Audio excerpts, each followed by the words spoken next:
Box Office Brews, the review channel where we look at all of the most anticipated movies of every month.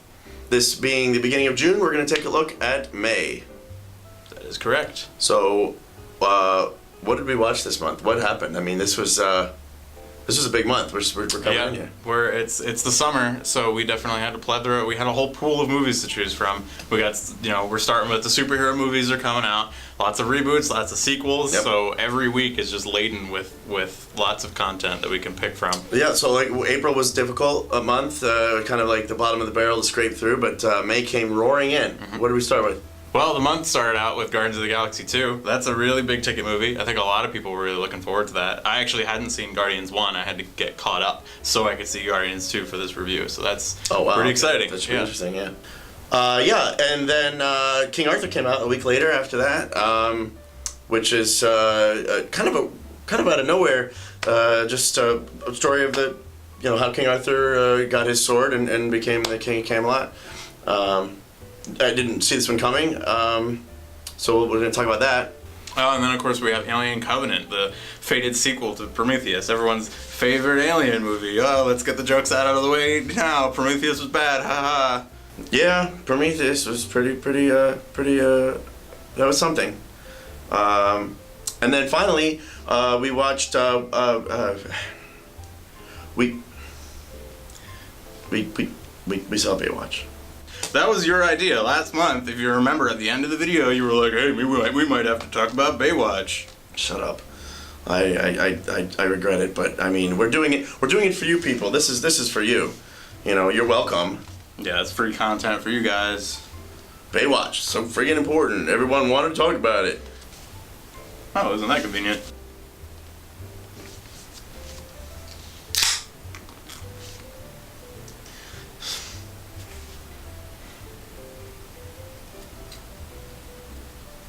Oh, shit. Summer movie season is here!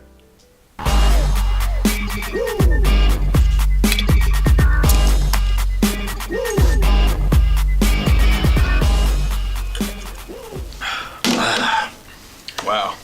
We gotta get this one out of the way first. Yeah, this was a mess. This is also the first time we can say that we literally just saw this movie. We just came from the movie. It was also the first time that we saw the movie together. Yep. Normally we watch it separately, and then we don't know our results until we get here. But I mean, I wouldn't have been shocked. I wouldn't have been shocked in any other result. But it was a lot of fun because it was like it ended up being like Mystery Science Theater basically. Yeah. We were just ripping the shit out of this movie. I mean, look at the poster. Yeah, this is literally everything you need to know. There you go. Yeah, that's the whole. They talk movie. about dicks and balls a lot. Yeah, a whole extendedly. lot. No way, yeah, I didn't even pick I did that by accident. Yeah. God, I'm as bad as the movie. Yeah. No, the movie did it on purpose. Yeah, we've been poisoned. So we want to kick off Summer Movie Month with this summer movie. Yeah, this is very much a summer movie. We were in line with, definitely teenagers in high school who were playing hooky. Because, goddamn, nobody's seeing this movie but, a certain demographic. It was early in the morning. I was shocked that anyone was there at all, but they did it. People were laughing. So anyway, let's just get to the premise. Mm-hmm. First of all, Baywatch was a show we all remember. I never watched it. Remember. I think it's before. When was it? I don't remember honestly. I think it was in the 90s. I definitely know it was in the 90s. But it was a show that a lot of people. David Hasselhoff was in it, and Pamela Anderson got her start. That was her big, that was her show. She was the super hot babe. Yeah. Running down the beach in slow motion. It's just such a weird thing for me to. I think it's a weird decision to bring it out now. Mm-hmm. Why just have a beach movie?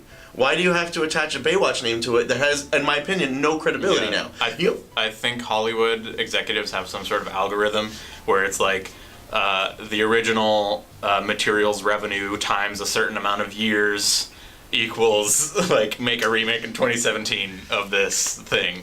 Why don't you try to tell us what happened in this movie? Okay, I guess the main plot of the show, apparently someone had confirmed this to me, is basically what the movie was. Basically, you have a group of these elite lifeguards who take their jobs very seriously. They're beloved by all, and in a midst of political and law enforcement corruption or inequities or ineptitude, I guess. Mm-hmm. the lifeguards take it upon themselves to save the day and do what they need to do. And I mean, I know that sounds really vague and generic, but this movie was vague and generic. That's pretty much what it was. Like, yeah. it was about, remember, I turned to you about 40 minutes in, and I was like, I feel like the movie hasn't started yet. Yeah. It just kept, like, okay, let's save a person in the water. And now let's make fun of Zac Efron again. Yeah. And now let's point out for the millionth time how awesome the Rock characters is. Yeah. Mitch was the name of his character. I guess let's talk about the characters for a bit. The movie starts out with The Rock and his female sidekicks who are on his lifeguard team, the Baywatch. And then Zac Efron shows up as somebody, I forget already. Matt Brody, I think his name was. I already forget. And he thinks he's a hotshot. He's like, I'm already on the team. I don't have to try out. He's like an Olympic medal winner, and so he was sent there by the police. It turns out he has a bit of a shitty history where he was like an alcoholic while he was in the Olympics, and like they actually put effort into his character a bit. He was the only developed They put character. effort into his backstory. Yeah. His growth was non-existent. It was non-existent. And then when he finally does that inevitable, like, I learned my lesson, it just happened. Yeah. There was actually no reason for him to grow.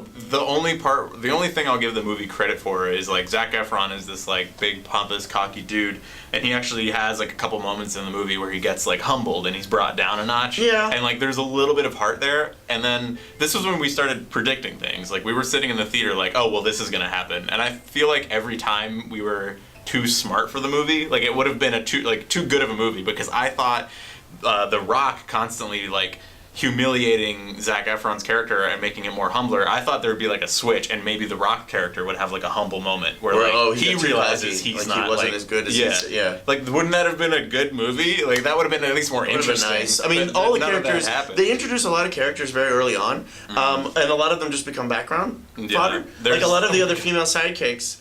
Like I guess this one girl, Steph, who's like the second in command. Yeah. She fades away immediately. Yeah. Like she's just there. We see her there. Yeah. Okay, we should also. Sorry, go ahead. No, well, I was just talking about the nerd character. That's what I was about to say. Okay, so first of all, this movie is. This movie's the worst goddamn thing I've seen all year. Yeah, I'm just gonna say really it. Like this was bad. Like it wasn't just like this is cheesy. It was bad. The formula was bad. It was boring. The scripting wasn't. There was no. The jokes were empty. The cardinal sin of a comedy movie is it just wasn't funny. It was not funny at all. Well, here's the thing. So, and I was thinking about during the movie. I even wrote this down. It was marketed as this hilarious movie. Mm-hmm. They kept being like they kept showing you some of the funny bits and then throwing the funny music over top of it in the trailers. Right. Yeah. But then I was watching this. I'm like, the tone was not of a comedy. Mm-hmm. It felt like a CSI movie episode. Mm-hmm. It took itself very seriously, and there were jokes, but it was done over like serious music or intense scenes that just sort of fell flat. So I don't know. The movie struggles to have any kind of tone. Yep. Except for just like every single person in this movie, all of them are super attractive except for one. We have our one unattractive, fattish character. Yeah, who there is a 10-minute scene in the beginning of the movie where this nerd character gets his dick stuck in a chair, and it is the longest joke of the entire movie. So they put so much time. The premise behind this character is that like I wish they had gone into this more. He's basically like a successful computer engineer, or whatever. Like he works in IT, and he has a really great job. He even mentions that he went to school for 4 years to become like an engineer. Yeah. But he quit. He's in love with one of the lifeguards, so he decided he wants to leave his awesome job that he paid for 4 years of school to do, just so he can go be a lifeguard and hang out with his girl that he wants to be with, and The Rock, because he's cool. Mitch is so cool. And he makes it, too. And he gets in because he's got heart. Yeah. Like, I really thought that he was going to have, like, he did well in the obstacle course, and I'm like, this is weird. I'm confused. Right. Is he supposed to be a fuck-up? Like, I almost feel like they wouldn't let him in, but he'd be like an honorary member, where he is the tech guy. Yeah. And he says, like, I don't know, am I the tech guy? And they're like, oh, you're helpful. Anyway, so he chokes on a Cheeto. And his girl comes over and in a very sensuous scene, she gives him a Heimlich, and then he ends up. Whoops, he's got a boner. Oh no! So he leaps onto this wooden platform and gets his dick and balls, like visibly. I guess the running joke throughout the movie is that also he's got a huge dick. Right. Great, because good that's for him, funny. Right? It's very funny. Because jokes. See, that's pretty good, huh? Yeah. I'm gonna hang that one up. Like, show that to mom. And yeah, that's the whole joke, but it doesn't, like, you would think it would stop there. There was like, enough. Oh, Walk away with got it, yeah, and then, like, the joke's over. Oh, he got his penis stuck in a chair, haha. But then it gets, like, more complicated. Like, it just kept going. A crowd gathers. Yeah, and now he's standing up with the board in front of him, and his dick and balls are out, and, and then Rock comes over to help, and all these people are watching, and you're like, just break the fuck. I was like, we literally are like, is this still happening? Like, this is probably the longest part of our review. It's one of the longest gags in the movie, and it's in the first 20 minutes. And there's no payoff. It really wasn't, like, it didn't need to be in there. I just feel like they're like, oh shit, we filmed the movie and it's only about 30 minutes long. We need to put stuff in here. They call back to it later at the end of the movie when they're running down the beach and you can see like his shorts like poking up. He's got his long cock in the bathing suit. It's so dumb. I guess that was a decent. Was that a callback? Every character in this movie was a caricature. Of you've got your standard villain character. Our villain is this woman who wants to own the beach. Yep. So she's corrupting politicians, and they're meeting on boats and having these secret meetings. And she's always dressed very beautiful. She has how many garden parties? Like 3 in this movie. Yeah. Where everyone has to go to the party, and they're like, we have to be undercover. And I'm like, you were invited. Just to hang out at the party. Why do you have to act like you're being suspicious? Yeah. It tried to be clever. You know, I went into this movie thinking it was going to be... Did you see the 21 Jump Street with Channing Tatum? I would love to. I've heard good things. It's actually I've heard good things. A very funny movie. I thought that's what this was going to be. I think if that team had done this, like, it would have been better. They should have brought Baywatch back and, like, been a bit more self-aware about it. Like, they should know that, like, Baywatch is a bit of a joke. Like, well, they call back a lot in the movie to a lot of the obvious stuff. They're like, why does she always look like she's running in slow motion? And then, like, oh, you see it too. And then, like... it wasn't enough, though, because all of that was just throwaway. It was there's so much tits and ass in this movie. It's all about, everyone super attractive. It reminded me of Fast and the Furious. In a lot, because just how they frame everything and the way, like, look at this awesome. Like, anytime someone fell in the water, they would immediately drown. Like, can nobody swim? I don't, like, the kid just fell in, he's like, floating, like, he didn't hit rock or anything, he's just floating. Anyway, I guess to talk about the big picture of the movie, we sort of predicted everything right from the beginning. I don't remember the comedian's name, the actor's name, who plays, like, the guy who is the boss of Baywatch. But he's the guy where, like... Oh, he's from Human Giant. Yeah. Yeah. I'll put his name and face on the screen. Horrible acting. Yeah, really bad. I mean, it sounded like he was trying to do what he did in Human Giant, where he's playing a character and it's very hokey. Yeah. But it didn't come across like that. It was supposed to be that person who's, like, overly serious, and therefore it's funny, but it was kind of bad. It was very bad. Like, it was awkward. I was like, are you trying to be funny? I can't take you seriously. Yeah. But anyway, in the first, like, 30 minutes, some drugs wash up on the shore, so of course The Rock is, like, interested, and he brings it to this guy. He's like, I found these drugs. Something's up here. And this guy's like, I'll take this to the police. Wink. Puts it in a drawer. Oh, the way he said it, you're like... Yeah, well, and we were both like, he's the guy, like, helping to peddle the drugs. Yeah. And then sure enough, a couple hours later, who the fuck cares about spoilers? He's one of the bad guys. He's in the pocket of the main villain. Well, you would know. I mean, let's be honest. You're not watching this movie for the plot. It's bad. If you want to watch the movie, just put the sound off. Yeah. Put it in the background. I honestly feel like, I don't know how much time has passed, but I feel like we've literally said everything. Like, it's that boring. This movie is empty. I really wanted to leave. It just kept going. Yeah, we were like, bored. Why is this movie 2 hours long? Alex got up and went and used the bathroom at one point, and he missed nothing. I took my time. Yeah, it was nice. The bathroom gets mugs up for me. That was a really great part of my favorite part of the movie. Probably the movie is super inconsistent. Where at one moment you're on the beach having fun with some friends, and then in the next moment you're with Hannibal Buress in a room full of computers, and he's hacking away. Also, pour one out for Hannibal Buress being in this movie. Man, I hope he got paid a lot of money. Yeah, that's what I was like. What did you read the script? You have some respect. Although I guess he was on SNL. He's written some schlock. He's written some schlock. Yeah. Even he admits to reading schlock. But this was.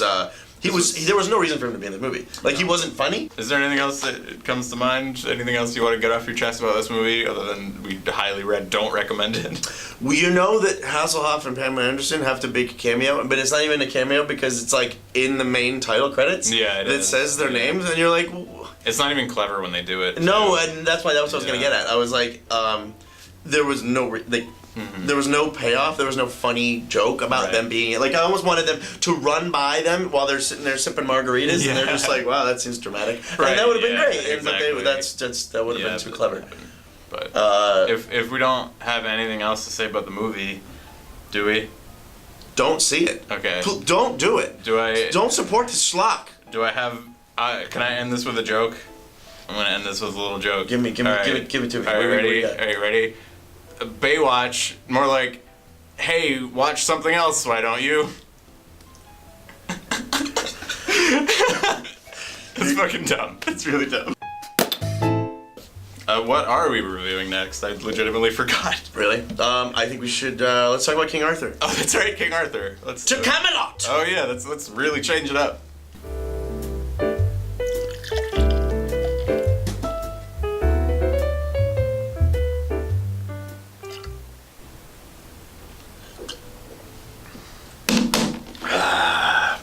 Damn it. I thought it was gonna sway you. I honestly thought I would like this one too, and I think that's why I'm honestly a little bit heartbroken about this movie. Really? I didn't think it was horrible. I think it could have been so much better, and that's why I gave it a mugs down. Fair enough. I almost want I think that this is a fair judge of it. Yeah. Like, as a whole, together. I enjoyed a lot of the movie, but I don't think it was a good. I think it just failed at being a movie. Really? I think it did a little bit. I would watch it again. Let me try to. I'll come back to grounds here. The biggest problem with this movie, it's called King Arthur. Our Legend main of the character, Sword, which I thought was interesting. You have a subtitle on like a first movie. Right. Yeah. The movie's called King Arthur. We have a main character, King Arthur, and he is the worst character in the movie, by far. And that's the biggest problem that this movie has. I can't disagree with you. It has a serious character problem where he doesn't do anything in this entire movie. He just gets dragged. They grab him by his hair and they just drag him through the mud. It happens very quickly. Everything in this movie. Why don't you? What is this movie about? What happens? So like why tell the story? That's a good question. Why tell this story? Again, because I mean, certainly we've seen they've done this the King Arthur. They've done the Camelot story. They've done we've heard this before. Disney's done it. Like, it's everywhere. The Sword and the Stone. Yeah, like it's always you're pulling the Sword and the Stone. In terms of pacing, is so what happens? So confusing. I think for the first 30 to 45 minutes, I was like, you have to be very patient. Yeah, you have to be very patient. But when it does pay off, it pays off in a big way. I felt like, and it brought me back. Yeah, and it kept me interested. So anyway, I do agree. But anyway, it starts out way back in time with King Arthur's dad. He's the king of, I guess it's Camelot, and I guess it's his brother is Jude Law. Yeah. King Arthur's dad wields Excalibur, and it's a superpower in this movie. It can like kill pretty much everything if you know how to wield it. So yeah, like Merlin imbued it with magic and stuff. It's like that's cool. I like all that. King Arthur's dad shuts down this like main evil mage guy and saves the day. It seems all very cool and good, but Jude Law in the meantime is sacrificing his loved ones to this like underwater demon pond to gain his own kind of power that we're not entirely sure of until later on in the movie. So that's sort of the seed that plants the whole plot, and then we see King Arthur's dad dies and baby King Arthur, Arthur whatever, he gets drifted away and he's basically adopted, shows up at a town and grows up as an orphan boy, not knowing about his backstory. So you have a story that we've seen before. So there it is. So here's the true king. Mm-hmm. He doesn't know who he is. He doesn't know anything that has happened. Jude Law has now taken over the kingdom. It got corrupted by magic. Yeah. A little bit. They're like, he knows a little bit of the dark arts, so he's kind of crazy that way, and he assumes power, and he's nuts. Yeah, he just wants. But I think that, like, the style of this movie was, I think, one of the reasons that I liked it so much. I loved that. Yeah. Because it was very Edgar Wright-esque. Yeah. And or like he was the first one to pop to mind because there's a whole montage in the beginning watching him grow up, and it's that cutting back and forth between like him doing stuff and he's making money. You see that he's a good person. He's weak. He gets defeated, but as he gets older and stronger, he starts fighting more and standing up more. You have to remember this is also a Guy Ritchie movie, so that is very much his style. And I thought it was, but what was interesting was putting it for this time period. Mm-hmm. This time period is usually a type of movie that gets treated very dour and serious, and it was really nice to see more of a modern, almost like playful, cool, hip take on it. It was I thought really there were people with like modern Cockney accents in this movie, which like seemed silly, but it works because it's a fantasy. Awesome. Yeah, and that's what I'm saying. Like that's why this is heartbreaking for me because I enjoyed so much of this movie, but I felt like It should have been a graphic novel. It really should have been a graphic novel, I think. Like, there was so much story that they told I felt was unnecessary. A lot of that montage, while it was enjoyable, it was visually enjoyable, and you got treated to this story very quickly, was very disorganized, very all over the place. Well, you're still like, the first, like you said, the first 30 minutes of the movie, you're like, what are you getting at? What's the point here? What's going on? They should have started the story way later. It should have started with adult Arthur that's one of those things where we don't need to see the child version of him. We don't need to He can have flashbacks. We don't need to see well, the that's the child thing is we version. have so many flashbacks in this movie. Well, he's trying to piece together this memory, but he can't figure it out. And once he gets closer to the sword, eventually, the waters recede, right? And so the sword reveals itself. It being in the stone, and the king being crazy Jude Law is like, rather than just not deal with the actual Arthur, he's like, no, I'm gonna get everyone in the kingdom to try and pull this sword out, and whoever pulls it out, kill him right there. And I'm like, this seems like a bad idea. Right. You know, give him the super weapon and very quickly take it away from him. Quickly now. Mm-hmm. And so everyone comes out. But that scene was very funny to me because they play him off of this, like, why is he so important? This badass who thinks he's nobody, he just cuts the line because he's bored. Exactly. He's like, fuck all y'all, I'm gonna go pull this sword out. I'm like, wow, they're really getting to the point here. Like, But I felt like that's what I was thinking. It's funny, there's so many unnecessary scenes. I felt like they covered so much in a very brief period of time that they it was almost like they were like, we don't have time. We don't have time to deal with characters. We don't have time for this. We just have to get to the point. Because there was a lot that they did. So. But I don't necessarily think that was a good thing either. I thought it was a little rushed. I would have liked Arthur to just have more agency because it would have put more at stake in the movie. And in any moment of confrontation, Arthur's like, I didn't ask for this. This isn't the life that I wanted. He definitely fights the whole time. He fights with, but he can't quite use the sword because it's too intense for him. Yeah. He's constantly like, I didn't ask for this. I'm not this guy. I want help. So he's fighting it the whole time and it gets old. But every time you see him, you cut to a new scene and he's like trying again with the sword. Right. He's like, this sucks, I'm gonna do it anyway. like, I don't understand. Yeah. So, I think I agree with you. Yeah, he is the worst character in the movie. Yeah, and it's just such a bummer because I love fantasy. I really was excited for this movie. I wanted like a good fantasy movie to just sit and absorb, and this was close. I think it succeeded on that level. It succeeded on so much fun. I walked out. I was like, this was awesome. I expected to hate it. I think maybe I was just like, this is gonna be hokey garbage. Yeah, I guess maybe I was too hyped up, but on the fantasy elements, it succeeded extraordinarily. I loved the fantastical elements. There's a mage character who helps out Arthur and this rebel force. I forgot about her. Who I loved her character. She was overpowered, but they didn't really need to explain it. They didn't really like it. She just has certain abilities. They don't need to explain all of them, like you said. And when she does use them, you can tell that it's physically taxing on her. So she doesn't just snap her fingers and make stuff happen. She's like, that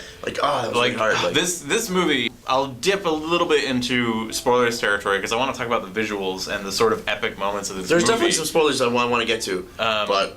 So one of my favorite moments is they eventually do get to Jude Law in Camelot, like this rebel force, and the mage character ends up doing something that allows a gigantic snake to break into the castle. And it was so cool. That's what I wanted to talk about. It was amazing. It was really cool, but it was also like, wait, you could do that the whole time? Well, why didn't you just kill the king? Well, that scene pissed me off. That was almost like, what just happened? You can't just, that was Deus Ex Machina, and it pissed me. I was like, you just summoned a giant snake? Although you could do that the whole time. Yeah, although it was such a mechanic like that, like such a device, I was like just in awe of the visuals. It was of, very like cool. Just this big moment of this giant snake bursting in. Well, that's another thing that killed. I mean, I say this. I feel like I say this every episode.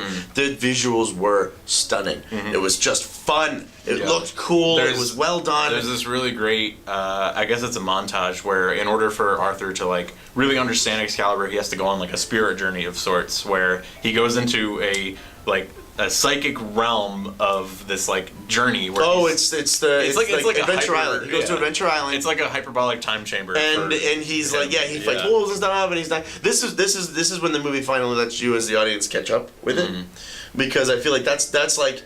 The whole movie, you're like, wait, what's going on? And that's during that whole journey is finally when they fill in the pieces from the past. Because the movie starts out with a bunch of shit that happens when he's a kid with Jude Law and everything, but they don't explain it. It just happens, and I'm like, did I miss something? I actually thought I wasn't paying attention. Then I realized, no, wait 40 minutes, and then we'll explain it to you. Yeah, that's a long time to wait for that kind of thing. If it was just a little bit better structured, and if Arthur had better agency, I think the movie would have been a masterpiece in my mind. I would have loved it. But it was just a little all over the place. Like, the movie at times doesn't really know what it wants to be, because essentially the main motivations of the Rebel Force is they want to kill Jude Law's character. They want to kill the king. And they don't necessarily want Arthur to be the king. They just want Jude Law dead. Well, yeah, because even And Arthur's like, I don't... Yeah, it's just convenient that Arthur can He's the only one who wield can use the Excalibur. sword. Yeah. And Excalibur's really cool too. That's a bit Deus Ex Machina as well, where it's just like, as long as he puts both hands on that sword, he can whirlwind through everybody. I want to talk about that. This movie, you know what this really felt like? Mm-hmm. It was they turned King Arthur into a superhero. Yes, exactly. This was a superhero movie. I can't wait for him in the Avengers. It's gonna be great. Like when King Arthur shows up to help fight Thanos. Yeah. There was a superhero-esque montage of him learning how to use Excalibur, like, going through the motions. And I was like, that's his power, and he's also learning how to become, this just leader as well, because he does accept. Like, now we're in full spoilers here. At the end of the movie, he obviously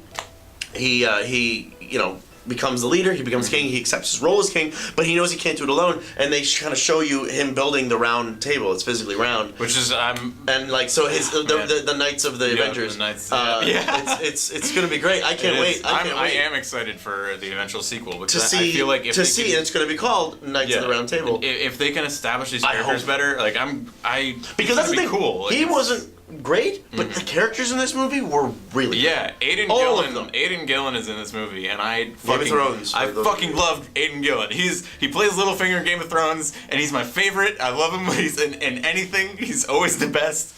He's my boy. I love him. I don't give a shit about Game of Thrones, but I like him, and I liked him in this movie a lot. His character was great. They built up so many characters, and since again we're in spoilers, and you've seen it hopefully by now. When they kill off that one guy, the adorable fat guy with the kid. Yeah, the dad. But that's the thing. I was touching. Like it was, when they made us really care about him before they took him away, and that whole scene with him and the kid, such great payoff. I loved it. This movie had me glued. The whole time. I really enjoyed it. It was a journey. I can't disagree, but I think I wanted more. As a fantasy, it works. I love the fantastical elements. Some of them didn't make sense, like Jude Law sacrificing his loved ones. Like, if he was really that heartless, I feel like he would just kill everybody in his reach. Yeah, but also on top of that, powerful. I agree with you. Like he's already sacrificed so much. But here's the thing. We don't really get to know his daughter before he decides to do that at the end of the movie, where he's like, I was like, were we supposed to like her? Yeah, it was a little... You didn't establish her. I feel like there's a lot of stuff they took out. This movie felt like there was a lot of... It definitely felt like there was a lot of editing, especially in the beginning, because, again, I don't know if I ever finished my whole thought. No, I'm sorry. This movie is... I'm an asshole. It's like, it's one fraction fantasy, one fraction heist movie, where they're like, we're gonna break into the castle. It's one fraction assassination movie, where they prop up with bows and arrows and they're gonna assassinate Jude Law, and there's like a whole counter attack to that, where they like put out a prop Jude Law, and like it tries to be too many things at once. And overall, the moments that won were the fantasy elements. It's like true. everything. I did like the heist element, though. The heist cool. element, because the way they filmed it was like, this is a King Arthur movie. It's a Guy Ritchie movie. This is awesome. That was Snatch coming out. It. That was Snatch and Lock, Stock. It's true. It was, but I loved it. And that's what's so sad about it. It's like, I'm a huge Guy Ritchie fan. Those were like, Guy Ritchie was one of my like favorite directors in high school. That made me like really love movies. Get into film. And I just I liked the Sherlock Holmes movies too.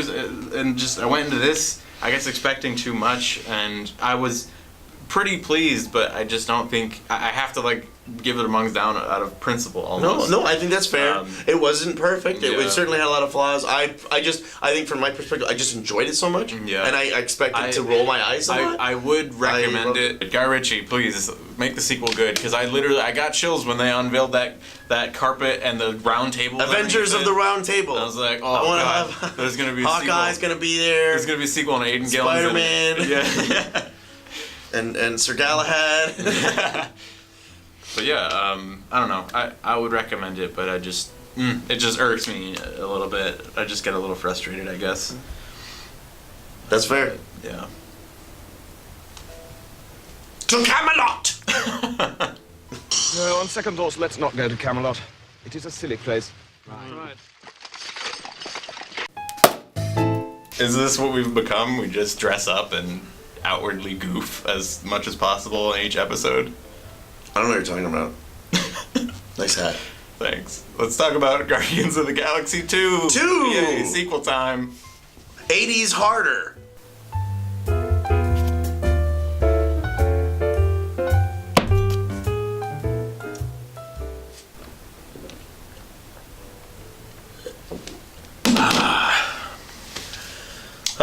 I'm trying to break a record here. You're going. We're going. We'll see what happens. We still have to. Why are we doing this movie third instead of last? Because this was it. This started out summer movie blockbusters. We made it. It's here. This is the first big movie of the summer. I think this is probably the most hyped anticipated up movie of the year. Almost. Of the year, almost. Yeah. This was since last year. It was like Guardians next year. Guardians next year. This is going to be the one. I'm glad you did this because this feels like a much more appropriate balance. I'm gonna take point on this one if you don't mind. Okay, yeah, go ahead. I know that you hadn't seen the first one until the day before this. I saw this. So you got a little bit of pressure. I loved the first movie. Same. I thought it was phenomenal. It was done really, really well. They built the characters in a fun way. They took risks and they started something that really had never been seen on film before. They took a comic franchise that nobody knew about. I'm fine. You've got your comic nerds who are like, yeah, I watch Guardians, whatever. Yeah. But I'm not. A lot of people were finally like, it was the first time people were like, I'll admit I haven't read the comics, you know, and I'm like, good. That's quite normal actually. But they managed to reach people because they just made a great movie. Yeah. This movie was regurgitated, boring. I should say predictable schlock. Yeah. But I can't in good conscience mugs down it. Only I think because I wanted to, I really did. Yeah. But I knew you would. So I don't think it's worth too much down. But here's the thing. Yeah. I think the bottom line is this movie's still good. It's still it's Marvel. There's a point where you're like, Marvel movies are good, but it's like I think I've said. Did I say this? Did I say this last month? I don't remember. Where I think Marvel movies, you rate them on a scale from good to excellent. This was good. I know a lot of people they came in being like, it's just gonna be cool because it's Guardians again. Well, and I just felt like they tried too hard to like take it a step further, even though they forgot that the fact that what they were was already a step further. Yeah, you know what I mean? I get what you're saying. But it wasn't a bad movie. It was it wasn't a bad movie. I went like this when I walked out. I did enjoy it, and I actually walking out, I was like, I'm gonna give that movie a mugs up. And then 5 minutes later, I was like, no, fuck that, mugs down for me. The more I thought about it, the more negative my opinion went on it. Though I didn't like. I had a good time watching it, but you know what I've realized is like Marvel is Disney, and what does Disney do? They give you little visual treats, little visual cupcakes that you can. That tastes so good when I look at those colorful pictures on the screen. Look at this poster. This poster's a perfect fucking example of what this is a representation of the movie. It's epilepsy. Look at all the stuff happening. So I think this movie, it honestly like. I wanted to mugs it up. This movie, like, I feel like it was personally attacking me. It was like, Logan, you need to like this movie. I agree. Like, there were so many moments where I was like, oh, that's nice. Oh, this is cool. And then the fucking Cat Stevens is in the soundtrack. My favorite Cat Stevens song ever is at the end of this movie. And I was like, God damn it, Marvel. Like, you have so many likable characters. Why are you doing this to me? But walking out, I was like, what really happened to this movie? We spent like an hour and 45 minutes talking about love triangles and characters and plots and dads, and at one point I literally wrote like, when is the orgy? When is Drax gonna fuck the Mantis girl? Love everybody. Yeah. When is this all gonna happen? And that's what Marvel is. I think I said this when we reviewed Logan. Marvel is enjoyable characters, amazing action, and stunning visuals. And this movie did that, but like, they did it one at a time. Like they spent so much time on the characters. I agree. Spent just talking on Planet Ego, and with Yondu and Rocket and Groot in the jail cell, and independently all these characters just grew. It was separate. Yeah. They spent very little time growing as a team. Yeah. And more time growing as individuals. But even that was, you know what it felt like? This movie was a Saturday morning cartoon. Yeah. Actually, that's a pretty where I just felt like I was like. All of the emotions were very surface level. Nothing got very deep. Yeah. Now, I'm not saying the first movie was a deep movie, but they spent a lot of time. The jail scene in the first movie was like a good 30 minutes of the movie, where they're all meet and they cooperate to escape. This movie hops around so much. Yeah. Peter's with Ego, and Gamora's with her sister Nebula, which is probably my favorite part of the movie. Yeah, was her development and their reconciliation. But I think that's because that's the only progress that's made. In Exactly, the movie. because any of the character growth in this movie happens to the characters who aren't our main characters. I guess Yondu and Nebula. I guess we should say that the main plot of this movie is Pete reuniting with his dad, Ego, Kurt Russell, who is Kurt I Russell. love. And Kurt Russell turns out to his character. He's literally an entity. He's a god. He's a celestial, they call him, and he existed. We find out that he's the only one of his kind. Yeah. I don't want to get into spoilers. Right. This is all surface level. Not spoiling anything. This happens very early. Yeah. So let's okay. I want to talk about the opening scene.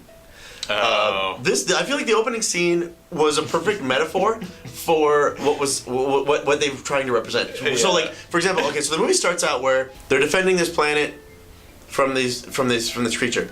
So they're all there and they're about to fight it, and when it arrives, they zoom in on Groot, who finally plugs in the stereo, and he's dancing through the credits. He's dancing the Electric Light Orchestra. While everything else is going on in the background, very blurred in the background, and they're fighting the battle of their lives. But all we do is watch Groot dancing, and that was the metaphor.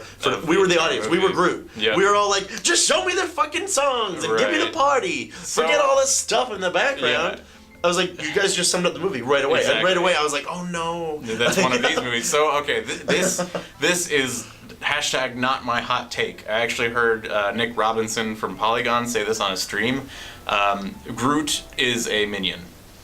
That was his hot take. In this movie. In this Baby movie, Groot was a Baby minion. Groot Where is a minion. he was served no purpose. When your character except to be a comic relief. When your character exists because it's funny when they dance, that's when you have a minion. That is what a minion is, and that's Baby Groot. Banana. In fact, our brother asked his 6-year-old daughter, "Hey, why did you like Guardians 2?" And you know what she said? Because Baby Groot. Yeah. That was her reason. Everyone loved Baby Groot. Yeah. He was cute or whatever.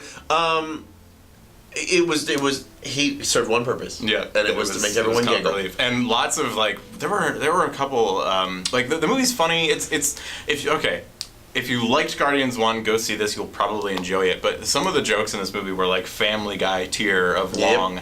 There's the one scene where Yondu and Rocket are trying to break out of a jail cell because Yondu, his whole crew performs a mutiny, and they throw him in a jail cell because he's too soft. Turns out, Yondu actually had a heart. And, so they throw him in a jail cell. You're not as much of an asshole as we thought you were, Captain. So they try to have Baby Groot find a prototype fin. That scene went on forever. Yep, and it was so long of Groot bringing back the wrong thing, and oh no, it's because isn't that cute? He brought back a desk. Yeah, he dragged it down, and everyone's sleeping through. There was a point in that scene where they're showing it was, again, Saturday morning cartoon. Yeah. They pan over all the sleeping pirates who are the worst people in the galaxy, and of course one of them sucking his thumb. Yeah. I was like, come on! In the middle of the theater, I screamed at it.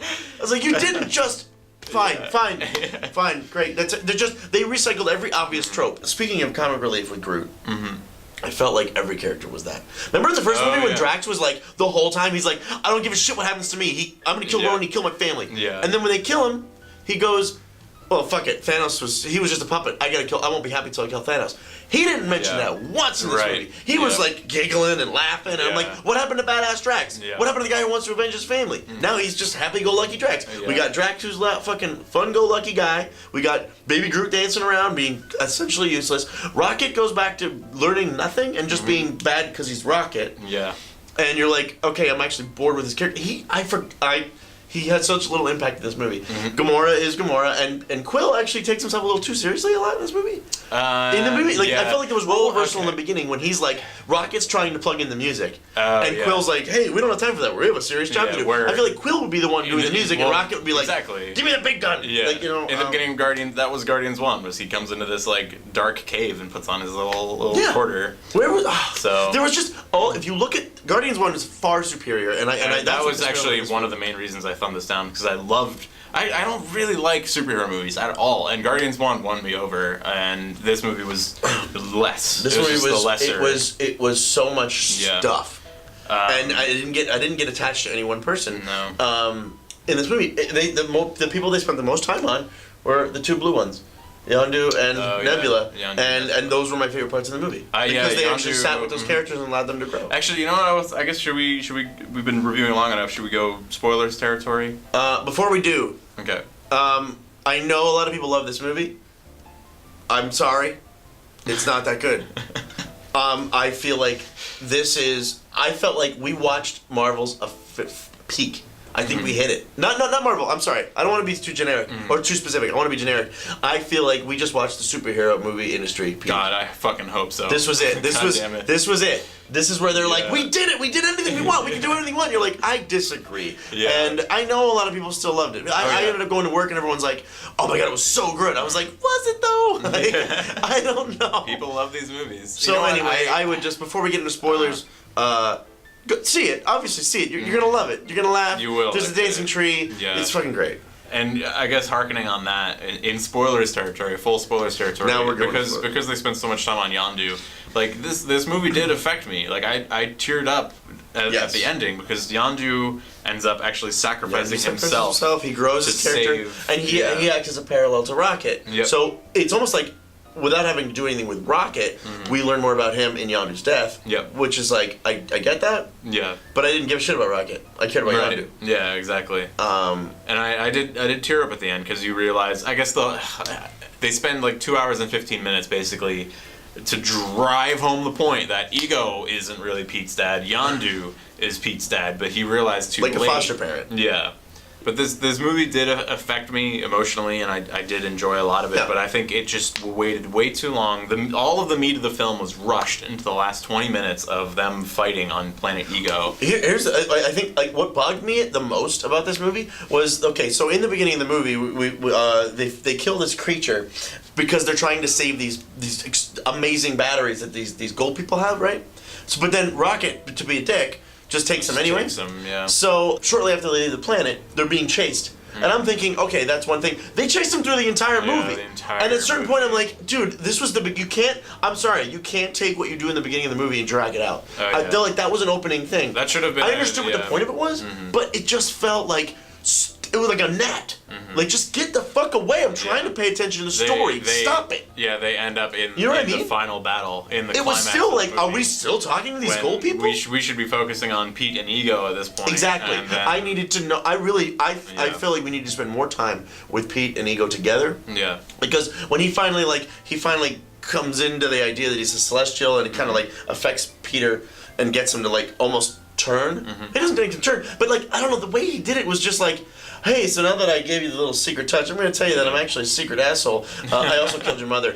And I'm like, wait, what? Yeah. Did you expect him? He's like, we were supposed to do this together. I'm like, Right. you really thought you were going to win him over by telling him you killed his mom? Exactly. Are you kidding me? Yeah. Everything happened so literally- fast. It's such a like a such switch went off. cold line too. He's like, geez, you know. It broke my heart to put that tumor If in only her. I didn't put that tumor inside your mom. And I'm like, what? Like, you guys Yeah. are some of the best writers in Hollywood, and That's was what the you line came up with? Yeah.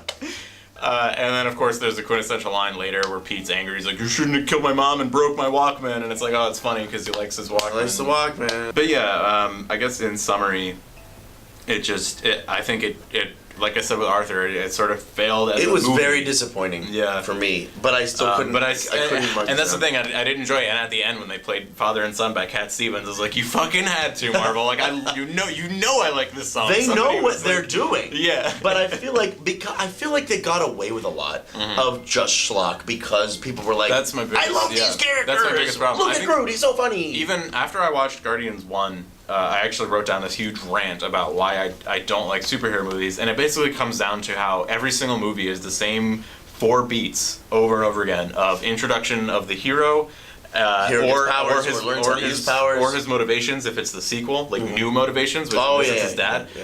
2, you identify the baddies and why the hero should care. 3, there's an initial fight where all of the heroes drop to rock bottom. There's no way they can come back. Yeah, you have to. Yeah. 3.5 montage, they get back together. 4, epic fight with Epic conclusion a with- very time tense climax. Inevitable happy ending. Yeah. Like, you know your heroes are going to survive. Exactly. And it's essentially the same dish by a different cook over and over and over again, and it becomes a competition of who can surprise us the most with those 4 beats. And that's what Guardians 1 did. It surprised us the most with like you said, it took risks. It tried to do things with that formula. And then this was just like, well, let's just let's just focus on It was a telling a cartoon show. heartbreaking story. I really felt like I was like, oh, on this week's episode they do something really weird. Yeah. It's totally fine because it's just going to be on And tomorrow. we're getting tired. Yeah, maybe we are at the peak, and I honestly hope we are because I can't. I'm tired. I'm tired of superhero movies. I man. just expect want- better out of Guardians 3. Yeah. I honestly, this was a mess, but it was a fun mess. Yeah, I mean, yeah, definitely go see it. I probably won't ever watch it again. I honestly, But- I'm not. I'd watch Galaxy 1 or Guardians 1 before I Yeah. watch this again. Yeah, definitely. What a shame. All right, well, we got one big blockbuster left. Another very anticipated movie. Hey, Alex, what's better than one Michael Fassbender? What's that, Logan? Two Michael Fassbenders. Double down your fast benders. This is Alien Covenant.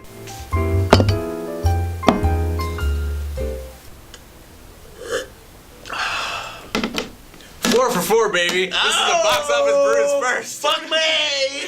Logan hates me! Yes. I don't, that's the thing, I don't disagree with you at all. Yeah. Because even my thumbs up, I'm like, I had a lot of problems. Yeah. Mugs up, TM. I had a lot of problems with those movies, but Logan, why did you mugs down Alien Covenant? Alexander, did you see Prometheus? Mm-hmm.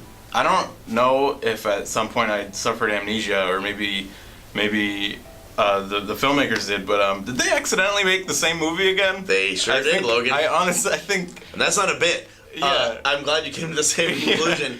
I was like, this movie was, hey, did you not get Prometheus? We'll dumb it down for you. Let's we'll try do the again. same thing. It's just a little clearer this time. And we'll put 2 Michael Fassbenders in case you jump. Are you sure you don't get it? Are you really sure? Because Prometheus was still great, guys. Stop talking about it. That's what this movie was. Yep. And I think honestly that about sums it up. That's it. I think if you were to. Thanks for watching. Yeah. Yeah. Fuck Stay Ridley tuned Scott. Yeah. Stop this. Stop it. Yeah. No, I'm sorry. I don't mean that. Really, you're great. But what the hell, Yeah, man? obviously keep making art, but Again, it's Prometheus. Here's a colonist mission. Mm-hmm. We're gonna go find a new planet. yeah, But they fuck up and they go to a different planet. all right. So Yeah, let's go let back. me reel it in. The movie. I'm Yeah. sorry. It was very disappointing. I was bored. I was Yeah. bored. If I'm gonna be clear, I was just like. Yeah. But I want to again. These movies. I don't know if it's just because I'm maybe in a different mindset when I walk into a theater these days. Yeah. Or because I'm so.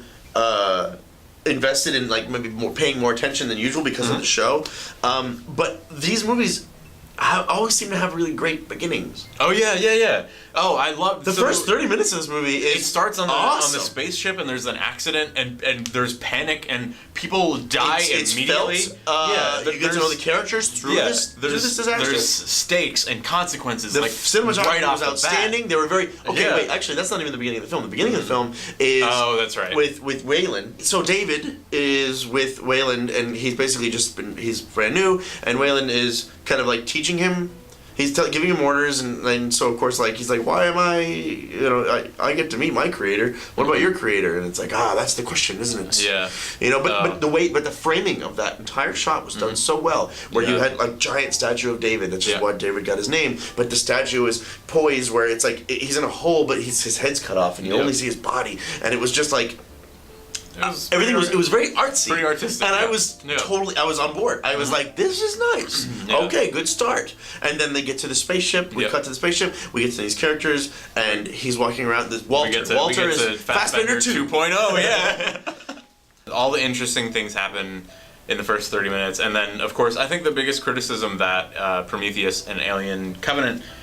The biggest criticisms they get is that the characters make really dumb decisions. And some people are like, well, that makes them human. And I'm like, no, they're scientists with rules that they have to follow. And military people. Personnel. Like they're the only person with sense. I forget her name. It's the main female character whose husband dies, and her husband was the captain. With James Franco, by the way. Oh yeah, it was James Franco. That That's was right. such a. I was like, I applaud. I was like, yes. Yeah. Kill James Franco, but also have a recognizable name. Yep. That basically he's dead. on arrival. So the only time we see him is in a video flashback. Videos, yeah, which is also pretty cool. Awesome, very cool. Again, I was like, good job. Again, yes. the beginning had me like, well, this could be good. Like, there's a lot of stakes I was right from the I was beginning. super into the sci-fi. That's how you start a good story. Awesome, man. You start it right in the middle I was like, with a this is lot of good. loss, and everyone's like, what do we do now? Like, that's a good They're story. lost. They're like, yeah. What's our plan? And then they make a dumb decision where they get a signal off of fucking Danny McBride's helmet because he's in space, which like that's where it starts doesn't make sense for me because he's fixing a space sail, I guess you want to call it. That was so cool. Again, the sci-fi elements in this movie. I want the model. the sci-fi model of this ship. successful. Immediately, I'm just like, that's so cool. I can't wait to see the ship when I go to Toy yeah. Fair and it's gonna be out. So, it's gonna be awesome. Yeah, the sci-fi elements were successful, but that's surface level shit. Yeah, so Danny McBride, his character gets like a signal off of his name's helmet. Tennessee, and he wears a hat, right. Yeah. cowboy hat the whole time. Yeah, so he's American in case you didn't. Don't forget. And he gets a signal, and they assume it's because he was floating off in space, but that's where the spaceship is. So I feel like the spaceship should have caught That was the signal. weird. I didn't think about that. At one point, I thought that something like, was happening specifically to him, which is why he. Yeah, they didn't. They were just like, oh, it's probably because you've ventured far away from the So spaceship. it's funny because and I'm like, bro, you're in a spaceship. And, Like, and they put his helmet on the table, and they're like, play it back. Yeah. Like they're like, what did the helmet do? Yeah. I was like, wait, what? And then it turns out to be like a song that they all recognize, and then they route where the signal goes, and it's at a planet that conveniently is like 2 weeks away, and conveniently is very hospitable like for Earth. humans. It's like basically Earth. Because basically the planet they're headed to is about 7 years away, but this one's about 2 weeks away. Yeah. So I mean, the one thing that did make how sense. did we miss this planet? Yeah. The one thing that did make sense is they're like nobody wants to go back into the sleeping pods because James Franco died in a sleeping pod. So they're like, let's go to the planet 2 weeks away. But the only character with sense was I forget her name. The main character. The main character. She's like, wait, we vested the planet that we're going to. Like, we know we can live on it. Why would we take a risk? I know that she did this have a line far where out? she said that they weren't sure about it. Where the planet, there was a throwaway line that seemed like they weren't sure what they were going to find when they got to this planet. They're like, it's our best option, but we still don't know what we're going to find when we get there. I guess, but it's still a better shot than Still a better some shot. random But planet. I would have done the same thing. I was surprised. Here's where the character development gets a little squirrely. Yeah. Because our new captain, he's a little unsure of himself. Yeah. And he declares himself as a man of faith, which is Yeah. why he wasn't meek. He was passed over for James Franco to be captain because they say that religious people are fanaticals. I thought they were going to play into that more in this movie. Yeah. I thought they were going to be like the whole idea of religion versus science. Yeah. They never brought that up again. Nope. Except one time when I she's like, I need your yeah. faith, and he goes like, thanks. Yeah, yeah. Thanks for that confidence. Yeah. I was like, okay, that's it? That's your throwaway? Right. Like, that was a huge deal. So I thought that of all the people, he was the one who's like, we should go check it out. I thought the guy who was going to be like, of all the characters, he should have been like, no. Yeah. We stick to the plan. Yeah.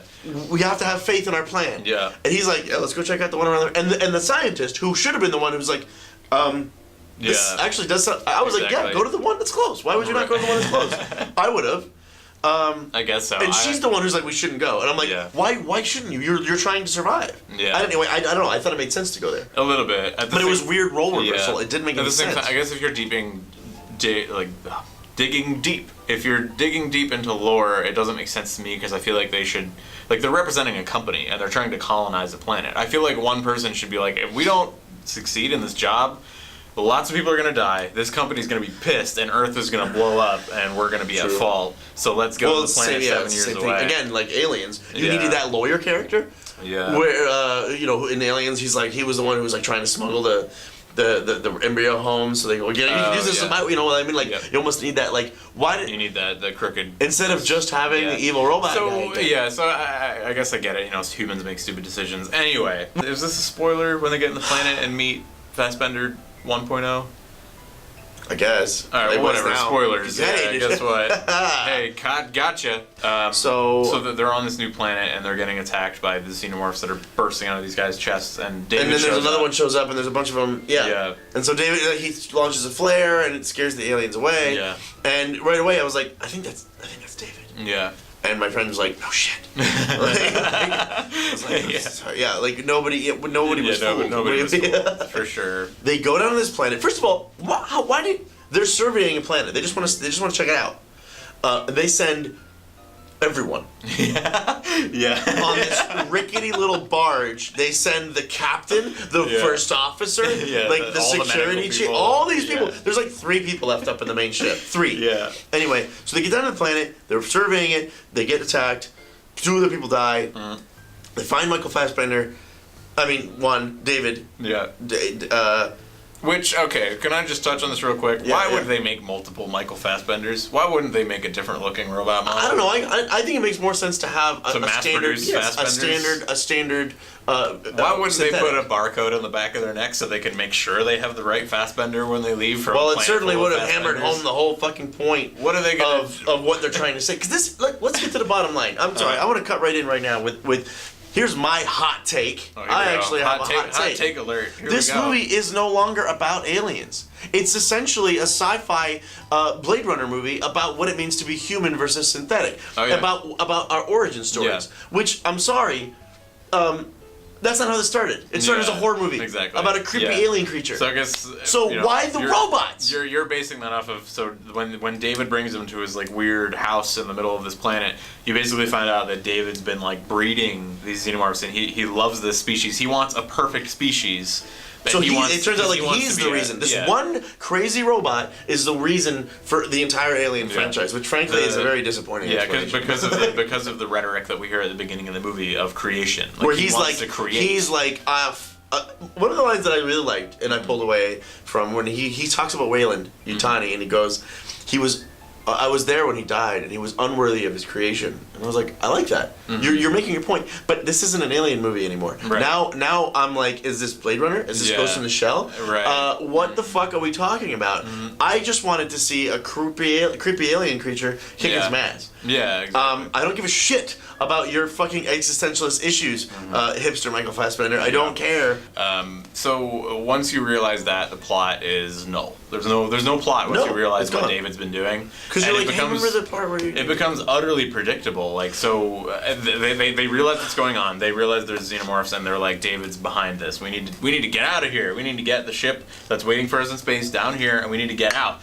And Michael realizes this. No, Walter, Michael Fassbender's the actor's name. Fassbender 2. Michael Fassbender 2.0. Walter realizes what's going on, and he's a bit more human. And they like acknowledge his character that, a lot. Yeah, they acknowledge that too, where they're like, David's like, oh, you're too human. That's what the problem was. He was there. Like almost basically the idea is like, giving you free will and thought was a bad idea. So Walter's against Dave, and they start fighting. And one of the most like predictable moments in this movie. So if you don't know this trope already, there's this trope in all of storytelling. It's in books too, where if the character is not confirmed killed on screen, that means that they're not dead. So there's a scene, and with my favorite line in the movie, where Walter and David are fighting. And at one point, it's actually a really cool fight scene. It's pretty cool. At one point, David like does something. He pushes like a button, like an off button on Walter, and he's like, oh, and gets all crippled. Oh yeah, it was so cool. He goes like, yeah, he like and turns into like a ball. I was like, that is cool. Walter has like a weird healing power because he's David he's an upgrade. 2.0. He's an upgrade. So he literally says he comes back. He's back alive, and oh god, I'm so glad they did this. He walks up to David, and David's like, I thought you were dead. He's like, you were meant to be dead. And Walter is like, there've been a few upgrades since you were made, and I was like, what the fuck? Like, that's such a corny line. Like, why would you do It was that? like, now we're watching Terminator. Yeah, like, oh, I'm Windows 10 and you're Windows 8.1. That was badass. Yeah. He might as well have been like a sword come out of his arm, like, shing! Yeah. Do you have one of these? But anyway, so Walter has David pinned, and he's about to, like, cut his head off. And David has some rhetoric of like, you don't want to do this while he's reaching for a knife. He's reaching for a knife. And then you see Walter reel back, but then it cuts. Cuts and away. You immediately know David gets out, and he's going to act as Walter. He's going to switch clothes, Yeah. and he's going to be Walter. Yeah. This goes on for about 30 minutes. Yep. Where you're like... You're pretty, like... Is he? I mean, if Yeah. they go... Look, the movie goes out of its way to be like, no. It's totally Walter. Yeah.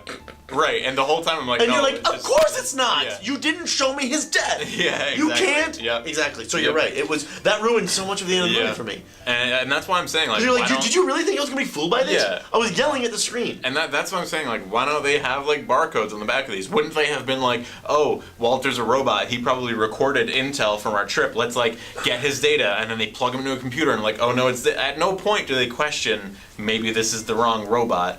They're just happy to be alive. They're just like, that's cool. And There's then, a big alien and chase. then That's at the cool. very, Like, it's very, actually funny because when he runs up to them when they're getting on the ship to leave, it's all very, very rushed, very emergency.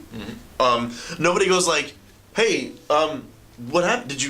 Did that work out for you?" Like nobody. These just gets on like, "No, we're cool. Just go. Just go. I was like, Yeah. really? Yeah. Can we talk about the quintessential scene where David and Walter are talking to each other, and David teaches Walter how to play the recorder? Oh, and I love that episode of Star Trek. I was talking more about the line where he puts the recorder in Walter's mouth, and he's like, "I don't know how to play this," and David says, "I'll do the fingering," and everybody in the theater laughed. I was surprised. Everybody laughed. There wasn't many people in the theater, but and I did enjoy that. But I want to talk about how Michael Fassbender kisses Michael Fassbender. Oh yeah, That was beautiful. Yeah. I bet like not many actors can say they've done that. I think Ridley Scott has like a very specific kink, and he's just trying to. So it was this odd, like sort of like pull in to kiss him, just so subtly, like as a weird love kiss before. Yeah. I think it was right before they fight, because he's like, I was like, I expected better from you, and I wrote that down, being like, I agree, but I was talking about the movie. I expected so much better from you. Bottom line, this movie. It presents itself, again, I really thought this was going to be the return to horror for the Alien franchise, and instead it was the same regurgitated, existential schlock that we got from Prometheus, but the child's version. Well, I should say there is a pretty quintessential horror trope at the end of the movie where they're having sex in the shower. Oh yes, thank you for. I was like, remind me about this. Okay, would you be in the mood after everyone you saw just died, like in a horrible bloody death? So this dude's like, by the way, who are these characters? We forgot. I don't we don't really who know was them. having sex. Exactly. But, We barely know these characters. Yeah. Now they're having sex in a shower, which is it's bad sex, guys. Don't have sex in showers. You'll slip. It's there's no lubrication. It's awful. It's awful.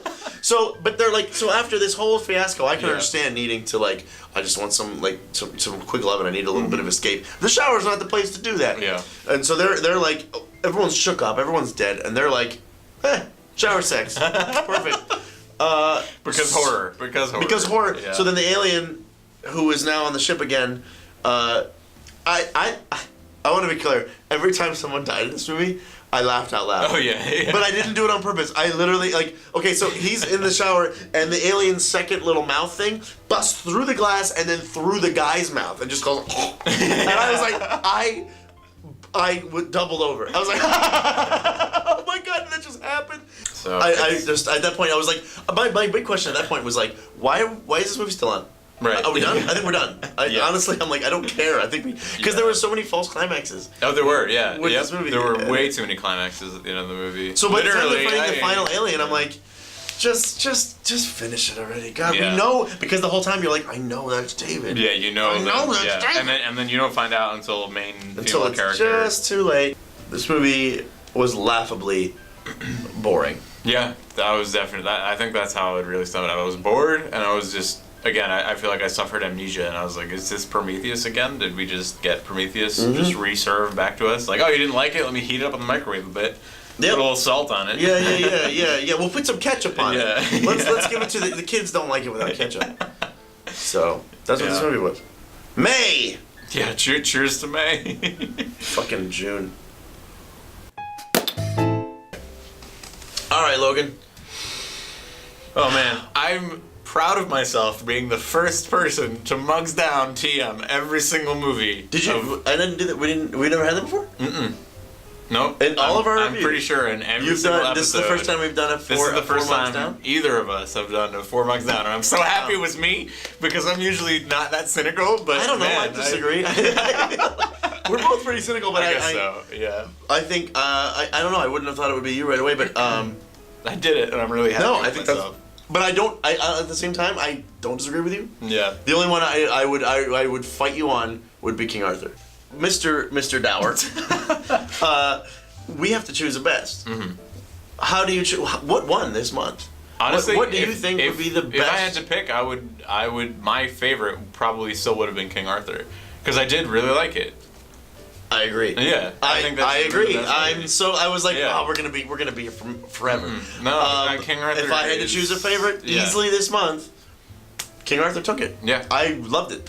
All right, so That's awesome. King Yeah. Arthur wins. King Arthur wins. King Arthur wins May over a comic book movie. So I think in honor, this month's trophy is a koozie.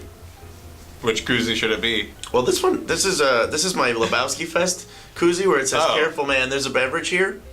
Well, okay, I feel like that one works. because And that's since like Dale's Pale Ale no isn't sponsoring us association. yet, Yeah, dude, we're not sponsored. Hey, Oscar Blues, Please, you want to give us some money? I actually know someone who works for Oscar Blues. Oh, great. Try Dale's Pale Ale. We're not being paid to say that. We're not being We'd paid. like to be paid to say that. Yeah. So whatever. We'll put both koozies in the trophy case. Okay. Which Yeah. So both. it doesn't exist. We don't yet. have a case yet, but all right. Yeah. So the koozies to King Arthur. Congratulations. King Arthur wins Richie. May.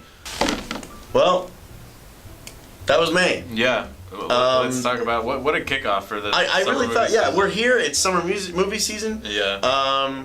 We started off with a big blockbuster, which wasn't what I thought it would be, but it is what it is. So we're driving right through. We've got June and July have great lineups. Exactly. So what's okay? I just want to say right away, it's the first movie that I've legitimately been excited about, like really excited about in a long time. Edgar Wright's Baby Driver is coming out next month. It's at the very end of the month. Yeah. I cannot wait to see it. We are 100% reviewing that. We're huge Edgar Wright fans. I love everything he's done. We have Wonder Woman coming out, which is the first, I think. Oh. Well, it's like been pretty hyped of a DC. Of course it is. movie. They've all been hyped. I guess that's true. Batman vs Superman was the most anticipated movie ever. And Suicide Squad too. You're right. You know what else is coming out next month? And I think it's the sleeper hit everybody's waiting for. And I think you know what I'm talking about.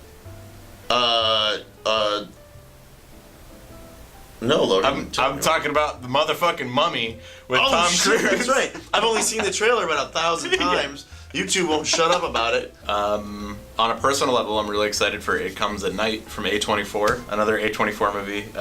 It looks like a very scary horror movie. Firefight. Oh my God. Free Fire. Sorry, Free Fire. Free Fire. You already forgot the title. That's how much you hated it. No, actually, you know what? Upon retrospect, I did enjoy it a lot more than I let on in the review. Yeah. Beep beep. Here it comes. Lightning McQueen might die. We don't know. But It's the dark, gritty side of Pixar. The dark, gritty reboot of Cars. Yeah, we may not be reviewing We probably this. won't do that one. Yeah. Happy summer, everybody. We're here. Thanks for watching. Yes, thank you so much. If you enjoyed it, please let us know because we put an insane amount of effort into these. I know it doesn't look like because we're sitting here drinking beers, but it really is hard to make these. We go through a lot of effort and we love it. it's a lot of fun, and we hope you enjoy it. Yeah, and stay tuned for some more videos and Put some suntan lotion on, yeah, please. and we'll see you in June. See you then. Cheers. Cheers.